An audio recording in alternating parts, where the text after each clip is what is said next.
Assalamualaikum warahmatullahi wabarakatuh. Pada kesempatan kali ini, kami akan mempresentasikan rangkuman mengenai analisis faktor adopsi dan penggunaan atom di Indonesia. Kami dari kelompok 4 yang beranggotakan saya sendiri, Aisyah Salsabila. Saya Nisa Rosyatna. Saya Muhammad Idham Afandi. Menurut Perpres nomor 20 tahun 2006, e-government digunakan oleh pemerintah untuk meningkatkan efektivitas, efisiensi, transparansi, dan akuntabilitas penyelenggaraan pemerintahan dalam proses pemerintahan dengan menggunakan teknologi informasi dan komunikasi. Hal ini dimanfaatkan oleh ANRI melalui SIKN dengan menggunakan software ATOM. Access to Memory atau ATOM merupakan software archival description software untuk lembaga kearsipan dan diadopsi oleh ANRI sebagai SIKN. Fungsi SIKN yaitu untuk mewujudkan arsip sebagai tulang punggung penyelenggaraan negara, memastikan penggunaan informasi hanya untuk pihak yang berhak, dan memastikan ketersediaan arsip sebagai memori kolektif bangsa. Selanjutnya, sasaran pelaksanaan SIKN, yaitu jumlah not jaringan yang terdiri dari arsip instansi pusat, arsip provinsi, arsip kabupaten atau kota, perguruan tinggi negeri dan swasta, dan unit arsip negara. Nah, pembahasan pertama merupakan tinjauan literatur. Yang pertama adalah government to government e-government. ANRI sebagai simpul jaringan pusat menghubungkan 940 node jaringan yang bertujuan untuk mengumpulkan semua arsip yang ada agar bisa diakses. Hal ini merupakan bentuk pemanfaatan teknologi dalam pekerjaan pemerintahan. Dan yang kedua merupakan Sistem Informasi Kearsipan Nasional atau SIKN. Aplikasi SIKN merupakan sistem layanan informasi untuk mengumpulkan dan mengolah data serta informasi arsip dari berbagai node jaringan dan menyediakannya agar dapat diakses oleh masyarakat melalui JIKN. ATOM merupakan aplikasi open source dan berbasis web yang berfungsi untuk deskripsi dan akses arsip berbasis standar dalam lingkungan multibahasa dan multi-repositori. Selanjutnya, ada teknologi acceptance model atau disingkat TAM.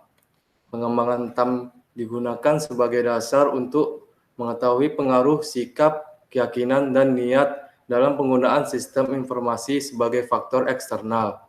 Serta pada TAM 2 terdapat beberapa tambahan faktor lain yang dapat mempengaruhi penerimaan teknologi meliputi kualitas output, norma subjektif, relevansi pekerjaan, citra, hasil, mempengaruhi kegunaan yang dirasakan, dan niat untuk menggunakan.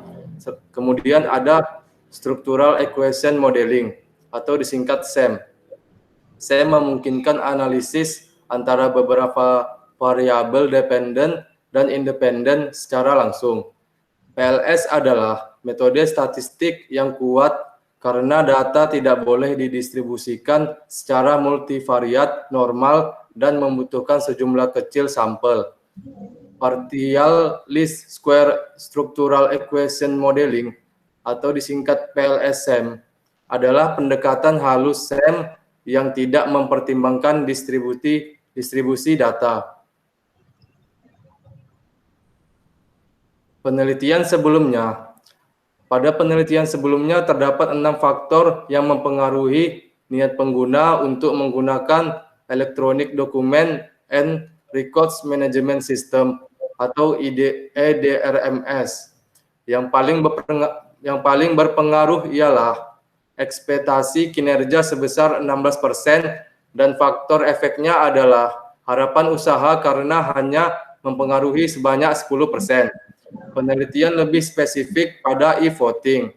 Hasil penelitian ini menunjukkan bahwa ekspektasi upaya, ekspektasi kinerja, kepercayaan pada internet, pengaruh sosial, dan kecemasan komputer signifikan terhadap niat untuk menggunakan voting online, yang sebagian besar dipengaruhi oleh persepsi kegunaan. Kemudian pengembangan hipotesis. Penelitian ini menggunakan model penerimaan teknologi TAM dengan mengembangkan variabel eksternal dari variabel kualitas sistem dan kualitas layanan. Berdasarkan evaluasi pelaksanaan SIKN 2012 sampai 2016, terdapat permasalahan pada kualitas sistem berupa beban sistem yang berat. Hal ini pun dapat mempengaruhi persepsi dalam kemudahan penggunaan secara signifikan. Variabel ini digunakan karena terdapat layanan helpdesk untuk membantu penggunaan SIKN, serta variabel lain yang merupakan pengaruh sosial. Variabel digunakan karena SIKN menggunakan dan terkoneksi dengan internet. Selain itu, keamanan kearsipan perlu diperhatikan agar informasi yang dihasilkan dapat akurat, aman, dan terpercaya, serta tidak rawan. Adapun metode penelitiannya ialah populasi dalam penelitian ini adalah penggunaan SIKN yang mengumpulkan arsip di setiap node jaringan atau 120 node jaringan. Penelitian ini memiliki 103 responden dari total sampel penelitian yang dibagikan kepada 220 responden. Prosedur pengumpulan data dilakukan dengan cara langsung dan online dengan menggunakan email dan G-Form dan Google Form. Penelitian ini menggunakan metode survei dengan kuesioner. Sebelum angket akhir diumumkan, dilakukan uji keterbacaan terhadap 5 calon responden dan divalidasi oleh petugas arsiparis sebagai ahli. Setiap pertanyaan diukur menggunakan skala Likert 1-5. Penelitian ini bertujuan untuk membuktikan hipotesis dan menganalisis pengaruh variabel model penelitian. Penelitian ini merupakan penelitian eksploratif, kemudian metode analisisnya menggunakan pendekatan PLS-SEM sebagai metode analisisnya. Kemudian model pengukuran dan struktural digabungkan dalam diagram jalur. Selanjutnya ada hasil penelitian. Dari 16 Oktober hingga 17 November 2017, not jaringan yang berpartisipasi sejumlah 56 not jaringan dan 159 responden, sebanyak 103 responden yang dapat diproses, yang terdiri dari 13 provinsi dan 40 not jaringan di Indonesia.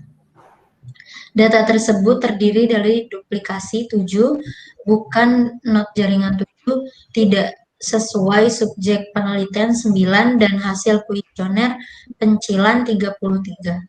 Batas kurva normal memiliki skor sebesar min 2,5 hingga 2,5. Batasan nilai tersebut cenderung menghasilkan normalitas yang lebih baik. Nilai composite reliability dan Cronbach alpha dapat digunakan untuk menilai reliabilitas konstruk. Nilainya harus lebih dari 0,7, walaupun nilai 0,6 masih dapat diterima, atau rule of thumb.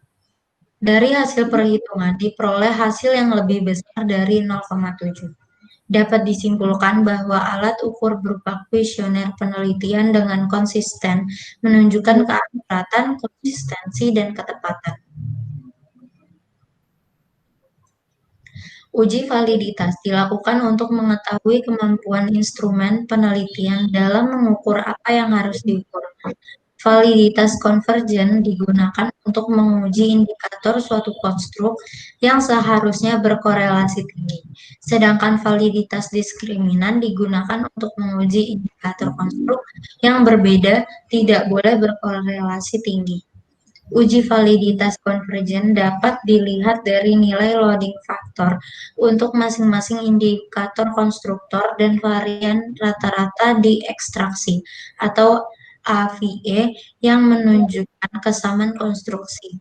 Setelah uji reliabilitas dan validitas memenuhi nilai yang disyaratkan, maka dapat disimpulkan bahwa instrumen mampu mengukur apa yang seharusnya diukur. Berdasarkan nilai koefisien R2 untuk persepsi kemudahan penggunaan dan persepsi kegunaan memiliki kekuatan prediksi sedang. Intensi untuk menggunakan model memiliki daya prediksi yang kuat. Selain uji R2 juga dilakukan uji koefisien F2 untuk menilai pengaruh atau kontribusi variabel eksogen terhadap nilai koefisien R2 dari variabel endogen. Koefisien jalur dalam model struktural dapat mewakili hubungan yang dihipotesiskan antara konstruksi. Jika nilai T lebih besar dari nilai distribusi normal atau nilai kritis, maka koefisiennya signifikan dengan kesalahan tertentu. Penelitian ini bertujuan untuk merumuskan model faktor yang mempengaruhi penerimaan SIKN. Setelah proses pengolahan data kuesioner dengan menggunakan PLS-SEM, dapat diketahui bahwa variabel atau faktor yang memiliki pengaruh signifikan terhadap penggunaan SIKN. Faktor yang berpengaruh signifikan terhadap penerimaan SIKN adalah dukungan manajemen atau top management support dan kondisi fasilitas atau facilitating condition. Dimensi faktor sumber daya manusia atau orang yang berpengaruh signifikan terhadap penerimaan SIKN adalah pelatihan pengguna, nilai persepsi record, dan efikasi diri. Faktor dimensi teknologi yang berpengaruh signifikan terhadap penerimaan SIKN adalah fasilitas atau facilitating condition. Variabel perceived usefulness berpengaruh signifikan terhadap intention to use, sedangkan variabel perceived ease of use tidak berpengaruh langsung, tetapi memiliki pengaruh tidak langsung terhadap variabel intention to use melalui variabel perceived usefulness. Sekian presentasi dari kelompok kami, kurang lebihnya mohon maaf. Wassalamualaikum warahmatullahi wabarakatuh.